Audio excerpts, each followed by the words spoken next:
My name is Jonathan Walters, and I've been doing research for some time on the role of disruptive technology in the electricity sector and to some extent in related sectors. Let me explain what I mean by disruptive technology, because it's a very specific piece of terminology. A disruptive technology is one that appears to sort of suddenly take over. 1 minute it's nowhere, and the next minute is everywhere. Like we saw with cell phones and then later with smartphones.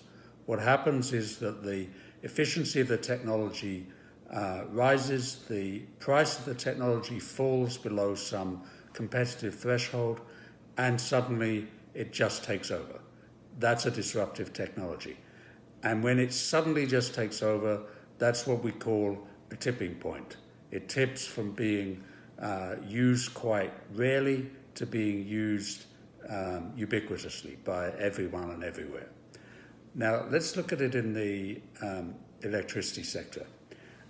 Take an example of a couple of technologies and compare them to each other. Let's compare a coal-fired power plant that operates sort of continuously as base load, 24/7, 365.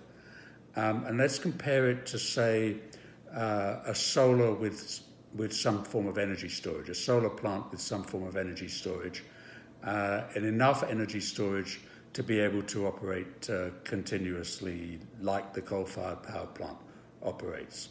So what kind of tipping points can we have?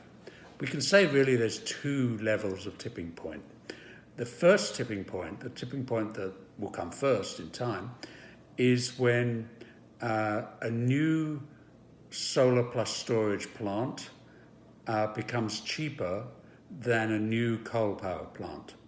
And when that happens, most decision makers who are deciding what kind of power plant, what new power plant to invest in, will say, well, let's go for solar plus storage because it's cheaper than a coal-fired plant. That's the first tipping point.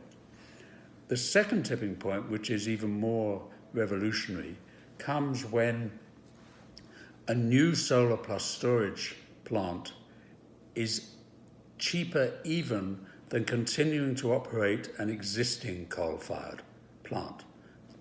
Cheaper mainly because going solar plus storage would avoid you having to buy the coal for the coal-fired plant. And so you retire, you shut down the coal-fired plant, and you build the new solar plus storage plant. Now, we haven't got there yet, at least not in the vast majority of countries, but we could get there soon. That's the second tipping point, when the new technology so disrupts the old technology or so disrupts the sector that it replaces existing plants like that or existing installations like that in the sector. That's the real revolution. That has huge climate change implications, huge environmental implications, huge cost of electricity implications, since we now have something that's cheaper than the conventional technology in our example. But also, that's not just going to disrupt technology, that's going to disrupt institutions, it's going to disrupt a lot of vested interests. And that's where the politics or the political economy comes in.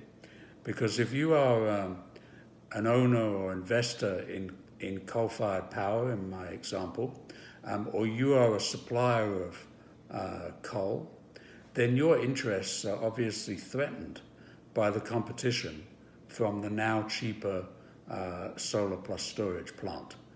And you may take this quietly. You may say, fine, we had a good run for our money, we are now outcompeted, and you withdraw gracefully from the sector.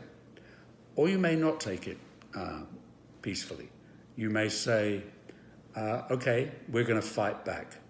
And you capture politics, you lobby like hell, and you try and stop the takeover of the solar plus storage plants more broadly.